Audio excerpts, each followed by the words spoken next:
December 26th, 2004. The Indian Ocean was silent. In Aceh, Indonesia, families started a normal day. Until the earth moved for minutes.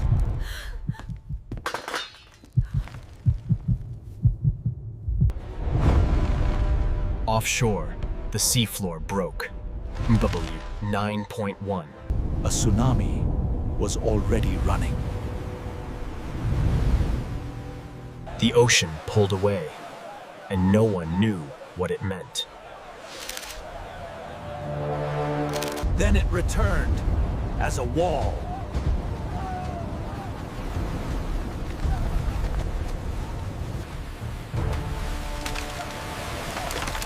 Water became a weapon of debris and speed.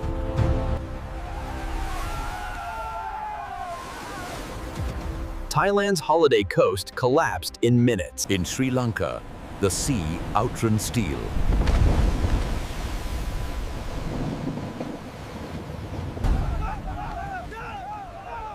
Along India's coast, there was only time to run. For the Maldives, higher ground didn't exist. When the water left, it took everything with it. Across 13 nations, over 230,000 lives were gone. On December 26th, 2004, the Indian Ocean looked peaceful, right before the world changed forever. In Aceh, Indonesia, families began the day as they always had, unaware of what was building beneath the sea. Life here depended on the ocean, and the ocean had always been a neighbor, never an enemy. Far offshore, two massive tectonic plates had been grinding in silence for centuries. At 7:58 a.m., that silence broke with one of the strongest earthquakes ever recorded. The ground in Aceh shook for minutes, long enough to frighten, not long enough to warn. Many thought the danger was over when the shaking stopped. The earthquake had already lifted the seafloor, pushing a mountain of water outward. The tsunami began racing across the ocean in every direction. Across the sea in Thailand, beaches were full of holiday crowds. No sirens sounded. No alerts arrived. The ocean gave only one sign. The sea suddenly pulled back, faster than anyone had ever seen. To many, it looked like a strange spectacle, not a warning. In Aceh, the coastline emptied, as if the ocean was holding its breath. Then the breath returned as a wall of water. The first wave tore into the city with unstoppable force.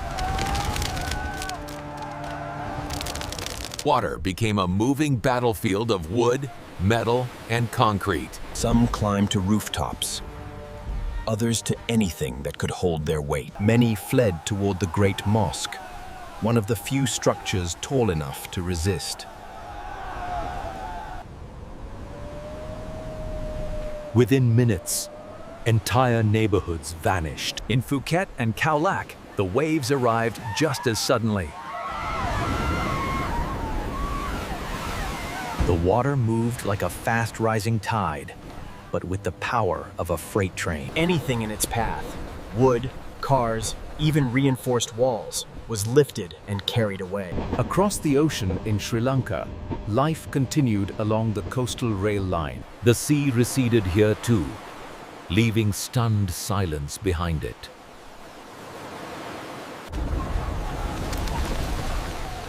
Moments later, a roaring surge swept across the shore. The tsunami struck the train line with catastrophic results. In India's Tamil Nadu coast, thousands of fishing families lived only meters from the... They saw the ocean pull away, then felt the air turn heavy.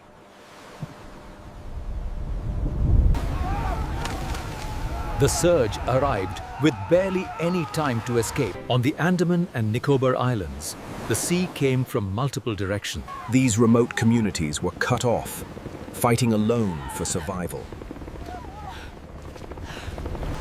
With no hills to run to, people relied on quick thinking and sheer luck. In Myanmar, coastal villages felt the sea rise without warning.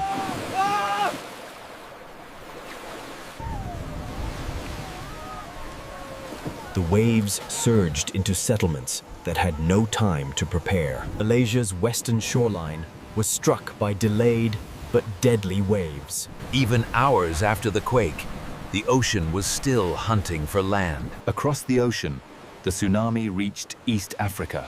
In Somalia, people witnessed a wave they never imagined possible. Kenya felt the same silent threat, arriving from thousands of kilometers away. In Tanzania, coastal streets filled in minutes. Back in Aceh, the waves came in a series, each one confusing and cruel. People who survived the first rush were trapped by the next. The only instinct was upward, toward anything higher than the sea. From the hills, they watched their world disappear. In Thailand, tourist towns became fields of wreckage. Strangers helped strangers, without a shared language, only shared fear. Sri Lanka's shoreline was left unrecognizable. In India, boats rested where the sea had never been. For island nations, the disaster meant isolation as well as loss. Then came the search for family, for neighbors, for anyone still alive. Emergency care was improvised in the open air. The smell of seawater and debris hung over the city like fog. Shelters filled with people who had nothing left but each other. Thousands of children waited, not knowing who would return. Food and clean water became the new front line, poured in from the sky and the sea.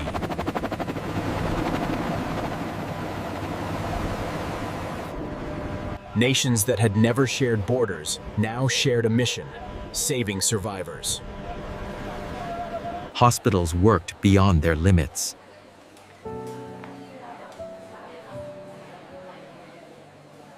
Communities began clearing the ruins while still grieving. Along India's coast, rebuilding meant returning to the sea that had betrayed them. In the Maldives, people learned how fragile their islands truly were. Grief took many forms: prayers, silence, and the unbearable absence of names. Across the region, memorials grew where hotels and homes once stood. The ocean looked calm again, but no one trusted it the same way.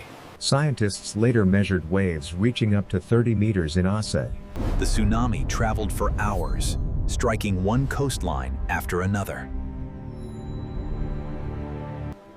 Schools reopened under canvas roofs, proof that life would not surrender. Recovery began with hands in the sand, pulling the coast back into shape. Every boat that returned to water was a small victory over fear. Markets reopened, even as memories stayed raw. Island communities rebuilt step by step, with nowhere else to go. In Aceh, reconstruction became one of the largest humanitarian efforts in modern history. Thailand installed knee evacuation routes and warning signs along the shore. Sri Lanka built sirens that could speak faster than the sea. India began teaching children the one lesson that saves lives: run to higher ground. The Indian Ocean now has a tsunami warning system that did not exist in 2004. Communities practice today, so panic won't decide tomorrow. Tourists returned, but the coast remembers.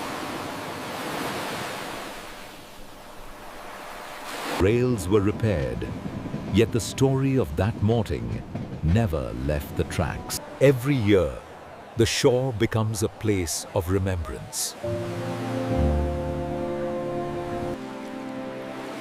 For small islands, memory is part of survival. Even in Africa, far from the epicenter, rebuilding carried the same sorrow. The waves reached different countries, but grief sounded the same everywhere. When the sea calmed, people returned to it because they had to. Survivors speak of seconds that felt like eternity. They remember the roar, the shock, and the sudden absence afterward. They remember the sea pulling away and the terror of what followed. They remember that survival is not the end of the story. It's the beginning of a new one. Names carved in stone replace voices that will never return. The coastline is rebuilt, but the memory remains tidal. The dead are honored, not with spectacle, but with silence. Standing before the ocean now feels different. Larger, humbler, more real. This disaster taught the world how connected our shores truly are. Dolls taught the world that early warning can turn minutes into life. From Aceh to Africa, every coastline carries a lesson written in water. Nature can be quiet one moment and unstoppable the next. The tsunami of 2004 was not just a regional tragedy. It was a human one. And if we remember what happened here, we can make sure it never happens the same way again.